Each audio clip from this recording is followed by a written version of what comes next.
De son côté, Téhéran refuse toute reprise des négociations sur son programme nucléaire avec les États-Unis tant que les attaques israéliennes contre son territoire ne cessent pas. Le chef d'état-major israélien, quant à lui, anticipe une guerre prolongée.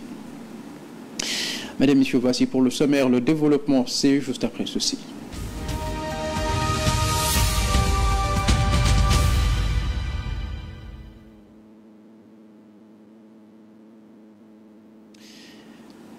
Soyez les bienvenus dans ce journal. Si vous nous rejoignez, je le disais dans les titres, que depuis 3 jours, les membres du syndicat des travailleurs de la justice sudiste et l'Union nationale des travailleurs de la justice UNTJ observent une grève conjointe selon Maître Ayaboun Malik Diop, secrétaire général du sudiste. Cette grève est une démonstration de la place centrale des agents de justice dans l'état de droit. Selon lui, le gouvernement n'a pris aucune initiative pour renouer le dialogue. Voici Maître Ayaboun Malik Diop. Au terme de 3 jours de grève observés par le Sudjust et l'UNTJ, le service public de la justice est complètement paralysé sur toute l'étendue du territoire. Aucune audience n'a été tenue, mettant en lumière le rôle essentiel des travailleurs de la justice et l'urgence de répondre à leurs revendications légitimes. Les conséquences sont lourdes. Justiciables dans le désarroi, dossiers bloqués et détenus laissés dans l'attente. Pourtant, le gouvernement reste silencieux, alors même que la gravité de la situation exige l'ouverture immédiate du dialogue. Cette mobilisation massive est une démonstration claire de la détermination des agents à obtenir justice pour eux-mêmes. La balle est désormais dans le camp du gouvernement. La justice ne peut fonctionner sans respect pour ceux qui la font vivre. Polémique sur les 1026 hectares à Mbane. Les habitants de Mourseini tiennent à rétablir les faits face aux accusations selon lesquelles le maire de Mbane aurait cédé 1026 hectares à la compagnie sucrière sénégalaise. Les ressortissants de Mourseini montent au créneau selon Naïourou Galé, Demba Aïsata et Mamadou Ouraï D. Ce sont les habitants eux-mêmes qui ont négocié et accepté un accord avec la CSS dans l'intérêt exclusif du village. Ni le maire ni le préfet, personne n'a octroyé 1 mètre à la CSS. Ce sont les populations de Mourseini, nous qui vous parlons, qui avons pris cette décision. Et en conseil municipal, nous avons discuté avec la CSS et nous avons pu trouver un terrain d'entente. C'est ça la vérité. Ceux qui disent que voilà que le maire a donné près de 1000 hectares, c'est faux, c'est archi faux. Ce sont des contre-vérités. Le maire n'a rien donné. Ce n'est même pas le préfet. Ce sont les populations de Mourseini qui ont discuté et qui ont décidé de préserver leur intérêt par rapport à ce projet. C'est la raison pour laquelle nous avons décidé d'octroyer ces parcelles à la CSS. Des gens qui racontent des contre-vérités pour dire que Mbane a octroyé des terres à la CSS. C'est faux.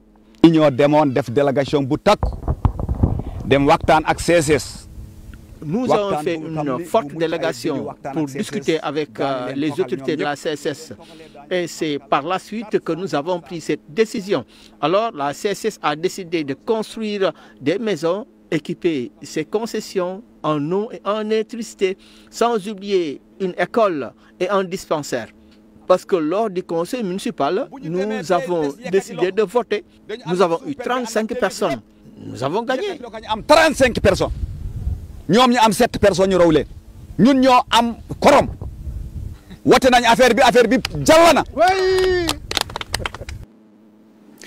La plateforme nationale des femmes musulmanes de Yaskanui est montée au créneau pour répondre aux propos tenus lors d'un atelier consacré aux droits humains, aux réformes législatives au Sénégal. En conférence de presse, ses membres ont vivement critiqué la professeure Amsatou Sow Sidibé, dénonçant toute tentative de réforme du code de la famille qui, selon elle, irait à l'encontre des valeurs islamiques.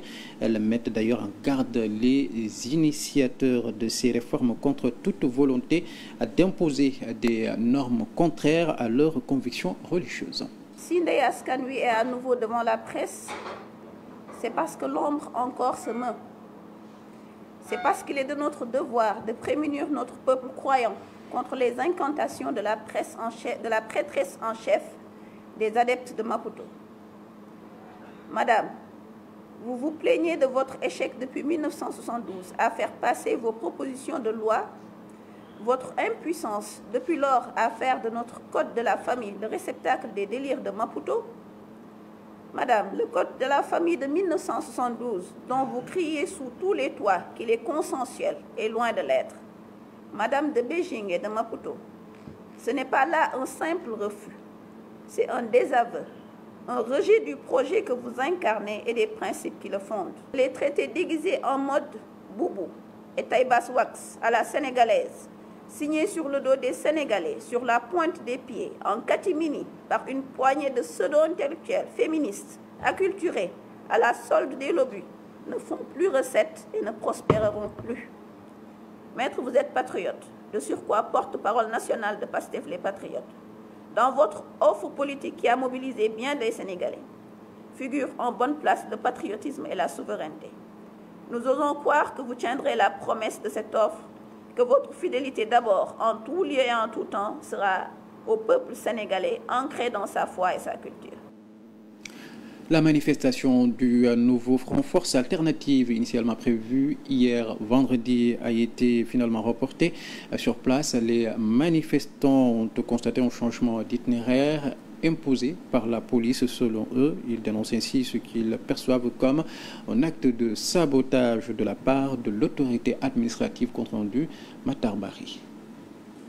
Le nouveau front Force Alternative a finalement reporté sa marche prévue ce vendredi 20 juin. C'est à la dernière minute que la police leur a notifié un changement d'itinéraire initialement fixé entre le rond-point Liberté 6 et la sortie des deux voies sur la VDN. Non seulement ils ont refusé de nous notifier très tôt la lettre, ils l'ont fait très tardivement avec un français laconique qui ne dit ni l'itinéraire ni le point d'arrivée, mais ils ont envoyé un autre communiqué à la police qui dit autre chose et qui change carrément et qui semble notre programme. Est-ce qu'avec cette situation-là, on nous permet de manifester ce qui ne nous plaît pas dans ce pays-là? C'est un sabotage selon les membres du front qui prétendent pourtant avoir fourni toutes les informations concernant la marche. C'est la énième fois que nous avons manifesté d'une manière propre les pratiques de la politique. Ils doivent nous permettre de marcher, mais ils ne nous respectent pas. Le préfet ne nous respecte pas, ce gouvernement ne nous respecte pas. Maintenant, comme ils veulent que nous renions avec la barbarie politique, nous allons nous préparer à renier avec la barbarie politique. La manifestation avait pour objet de réclamer justice pour les milliers de travailleurs licenciés et dénoncer une confiscation des libertés. Ils nous ont privés de nos emplois. Aujourd'hui, la vie est chère et personne n'ose parler. Ceux qui s'expriment sont constamment arrêtés. Ce sont des inquiétudes qui nous poussent à manifester aujourd'hui. Ayant déploré cette démarche de l'autorité préfectorale, le nouveau front ne compte pas rester les bras croisés. Une autre déclaration de manifestation sera introduite dans les prochains jours. Matar Bari, parlons également d'une autre marche prévue cet après-midi, c'est celle de l'Alliance pour la République APR, prévue à Saint-Louis dans un communiqué où lors de leur réunion tenue le 19 juin, le SEN de l'APR a appelé les militants à participer massivement à cette marche pacifique qui se tient donc à Saint-Louis cet après-midi pour exiger la libération de Mansour Faye et de tous les détenus politiques. Autre chose également dans ce journal, après une rupture unilatérale de partenariat entre TDSSA et Excaf, le groupe Excaf Télécom s'est vu retirer le marché des décodeurs désormais confié à la société malienne TNT Sat Africa. L'entreprise sénégalaise dénonce une tentative inacceptable de substitution illégale et déclare qu'une procédure judiciaire sera engagée pour contester cette décision. Oumar Thiam pour plus de détails. Surprise, indignation et stupéfaction sont les sentiments qui animent l'ensemble du groupe Excaf Télécom depuis la signature annoncée d'un partenariat stratégique entre TDSSA et TNT Sat Africa, une société malienne opérant dans la diffusion satellitaire en Afrique de l'Ouest. Cette décision, selon les responsables d'Escaf, s'apparente à un coup de massue à une entreprise déjà à la traîne. Grande a été donc notre stupeur de voir aujourd'hui la TDS prendre une autre volet, une autre route pour éradiquer complètement cette société qui emploie au bas mot 500 personnes. Ce partenariat porterait sur la fourniture de 16 000 décodeurs hybrides, l'intégration d'un système de cryptage sécurisé, le renforcement des capacités de diffusion avec de nouveaux équipements de pointe, ainsi que la mise à disposition d'un système flyaway mobile pour la couverture d'événements. Une description loin de la réalité, comme nous le confirme le responsable juridique de la société sénégalaise. Ce sont des décodeurs très obsolètes parce que nous avons le même fournisseur et c'est ce fournisseur qui nous demande toujours notre avis avant de vendre dans toute l'Afrique des décodeurs. Ça c'est un. Deuxièmement, ce sont des décodeurs combo, qu'on appelle combo, TNT SAT, qui ne sont plus à l'heure de la modernité. Acteur historique et stratégique dans le paysage audiovisuel depuis des décennies, le groupe Escaf annonce un combat juridique contre TDS SA. Dans un souci d'équilibre, nous avons contacté la directrice de ladite structure, sans succès. Restons toujours dans le secteur des médias. Le président du CDEPS, Mamadou Ibra Kane, appelle à des mesures concrètes pour renforcer le rôle de la presse privée qu'il considère comme un véritable service public. Il interpelle d'ailleurs les autorités sur les attentes longtemps ignorées. Nous ne sommes pas venus ici pour repartir avec une vision stratégique, tout simplement parce que cela a été pris en compte lors des assises nationales des médias, dont les conclusions sont entre les mains des autorités. Conclusions en matière de médias. Cela dit, la précarité dans laquelle se trouvent les entreprises de presse doit interpeller les gouvernants. Et cela doit se faire en 3 étapes. D'abord, éponger leurs dettes vis-à-vis de la presse. Ensuite, rétablir les contrats de publicité. Et enfin, distribuer l'aide à la presse, bloquée depuis 2 ans. Les employés du secteur des médias, nous sommes au chômage. Les États-Unis ont refusé d'accorder des visas à plusieurs joueuses de l'équipe nationale féminine de basketball du Sénégal, suscitant la polémique. Baba Tandian, ancien président de la Fédération sénégalaise de basketball, appelle l'ambassadeur, ou plutôt l'ambassade américaine, à mener des enquêtes pour faire toute la lumière sur cette affaire. Moussa Mané. Voilà ce que nous attendons des dirigeants de notre pays. Voilà, taper sur la table, comme moi je l'ai fait à l'époque avec l'ambassadeur de France quand on a refusé les visas. Et que l'ambassadeur a compris tout de suite qu'il fallait faire quelque chose. Et malgré que tout le monde est descendu, il a bloqué 2 ou 3 personnes là-bas. Donc, et on a fait les visas séance tenante de 15h jusqu'à 17h. Mais voilà, qu'est-ce que faïda lolu moko jaral. Mais qu'est-ce que fédération bi amuñu ben faïda. Alors je n'hésiterai pas à dire, monsieur le Premier ministre, merci. Merci un peu d'avoir réveillé un peu les consciences sportives. Et puis, intervenant sur la même affaire, Baba Tandian a soutenu la décision du chef du gouvernement, estimant qu'elle reflète une prise de conscience salutaire dans le monde sportif sénégalais. La décision du Premier ministre Ousmane Sonko d'annuler le stage de l'équipe nationale de basketball féminine prévu aux États-Unis après le refus de visa opposé à certains membres de la délégation suscite des réactions. La sortie du Premier ministre est une réaction à chaud et qu'il pouvait bien vraiment l'éviter. D'autant plus qu'il y a des gens qui pouvaient communiquer avant lui. Selon l'expert en relations internationales Amadou Kamara Gueye, Washington et Dakar coopèrent depuis des décennies dans plusieurs domaines. De plus, il estime que ce type de refus n'est ni exceptionnel ni forcément politique. Allez d'abord voir avec les officiels de l'ambassade des États-Unis pour voir quels sont les motifs de rejet de visa. ces Sénégalais-là ne sont pas les premiers. Dans une même publication, le Premier ministre a salué l'octroi de bourses de préparation par la Chine à des athlètes sénégalais ainsi qu'à leurs encadreurs. Le journaliste pense que le Sénégal gagnerait à rester dans sa logique de politique internationale de non-alignement. On a de très bonnes relations avec les États-Unis. Le Sénégal bâtit au fil des décennies une réputation de nation à la diplomatie mesurée. Pour l'heure, aucune réaction officielle des autorités américaines. Mais ce dossier met en lumière les enjeux croisés du sport, de la diplomatie et de la souveraineté nationale. Et vous l'avez rectifié par vous-même, c'était plutôt Mamadou Kanté sur les relations diplomatiques entre Washington et Dakar. Je le disais, que les États-Unis ont refusé d'accorder des visas à plusieurs joueuses de l'équipe nationale féminine de basketball du Sénégal, suscitant la polémique. Baba Tandian, ancien président de la Fédération sénégalaise de basketball, appelle l'ambassade américaine à mener des enquêtes pour faire toute la lumière sur cette affaire. Suivant tout cela dans ce reportage signé Moussa Mané. C'est une affaire qui survient au moment où les États-Unis envisagent d'étendre son interdiction de voyager à 36 pays supplémentaires. L'ambassade des États-Unis au Sénégal refuse de délivrer des visas à plusieurs membres de l'équipe nationale féminine de basketball du Sénégal.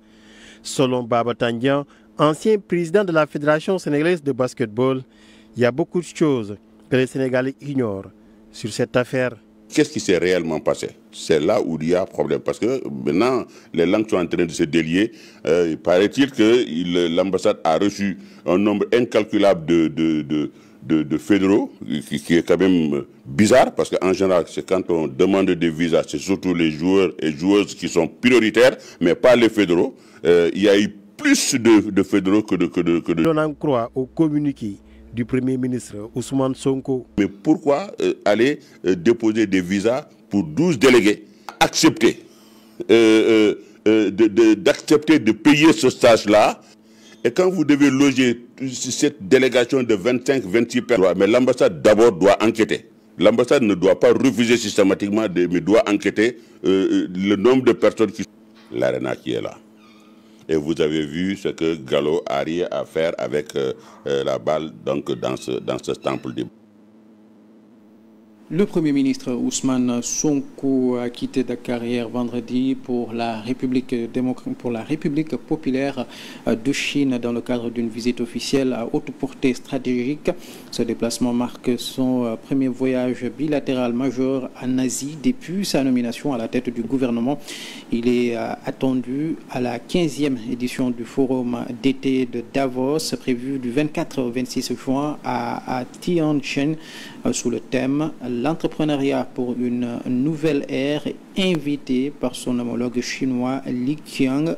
Sonko y participera aux côtés de plusieurs chefs de gouvernement, notamment ceux de Singapour, du Vietnam, de la Thaïlande, mais également de l'Ouzbékistan.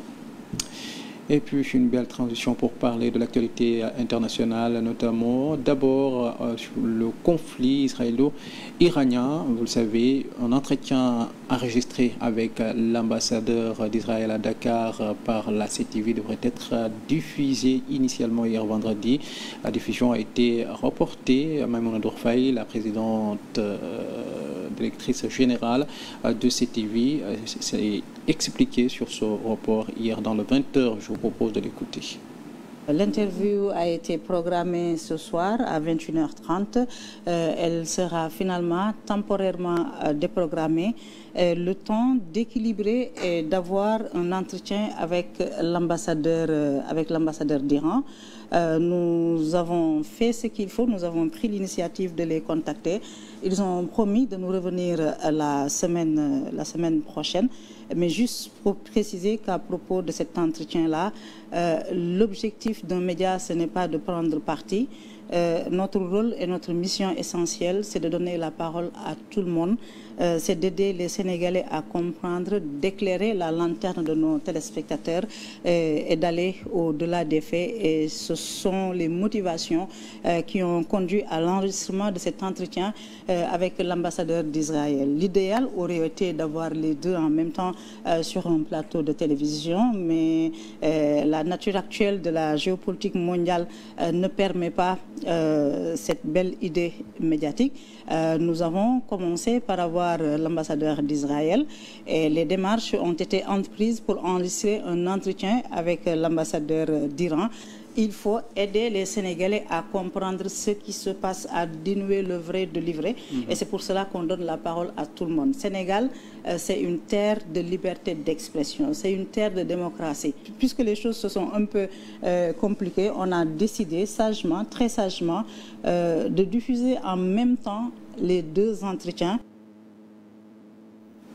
Et pendant ce temps, la guerre entre Israël et l'Iran est entrée dans son 9e jour. Ce samedi, l'État hébreu poursuit ses frappes sur les infrastructures militaires et nucléaires iraniennes. De son côté, Téhéran refuse toute reprise des négociations nucléaires avec les États-Unis tant que les attaques se poursuivent.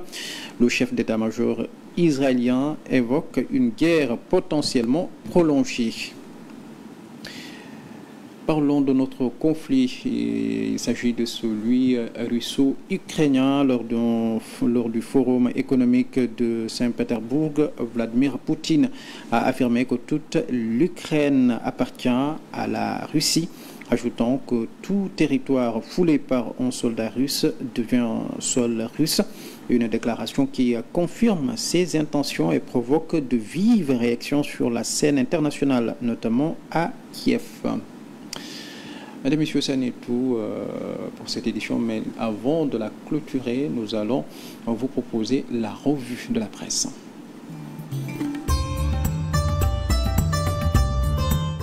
Bonjour, les journaux parus ce samedi évoquent la baisse de l'activité au port autonome de Dakar. Sont le quotidien qui fait dans un jeu de mots mer agitée au port autonome de Dakar, titre le journal. L'ASD établit un fléchissement de 11% du trafic et un déséquilibre entre les exportations et les importations. Même son recours dans la tribune qui indique que le port autonome de Dakar recule au mois de mars 2025. Le trafic maritime global a reculé de 11,3% par rapport au mois précédent. À l'inverse, les embarcations ont progressé de 28,6% par les marchandises diverses, les produits de la mer. Au chapitre économie toujours et de coopération, Le Soleil annonce que le Premier ministre Ousmane Sonko effectue du 22 au 26 juin 2025 une visite officielle en Chine et qu'il se rend dans ce pays sur invitation de son homologue chinois Li Qiang. Premier pas vers une nouvelle ère de coopération, titre Le Soleil.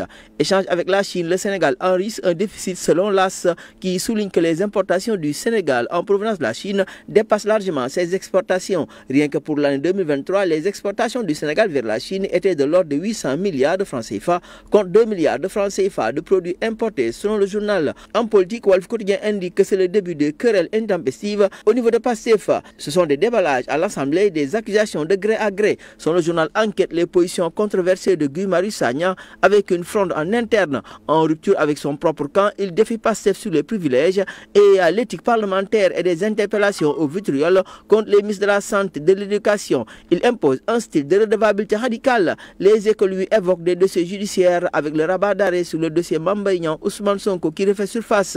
Le dossier selon les Échos sera examiné le 1er juillet prochain en chambre réunie. Autre dossier évoqué par les Échos, c'est Omar Sid et J. Bossessa, Mambo Diaw et Abdoulaye Sow visés par une plainte. Ils sont poursuivis pour escroquerie, faux usage de faux en écriture publique, authentique présumé. À l'origine, un terrain des héritiers de feu Tchabadien 6 à Westfoire. Libération lui se penche sur une fraude débusquée lors d'une évaluation de 4e de la circonscription de l'IF de Parcelles-Assainies. L'interpellation de 2 élèves en CM de l'unité 18 le 17 juin a révélé un réseau beaucoup plus vaste. Le gardien de l'établissement était aussi dans le coup. À Thiès aussi, les 30 élèves interpellés dans le cadre de la tricherie ont été libérés. Dans Rémi Quotidien, c'est le ministre de l'Éducation nationale qui monte au créneau et affiche des mises en garde. Selon Moustapha Guirassi, les tricheurs risquent d'être exclus temporairement ou définitivement. En sport record sur la Fédération sénégalaise de foot, un fauteuil 4 prétendants. En Ligue 1 avec la 28e journée, Uzo Diaraf, un match crucial. En lutte avec Frappe, Tribune Sport sur Sathiès Zarco 2-0 ou 1-1. Bonne lecture.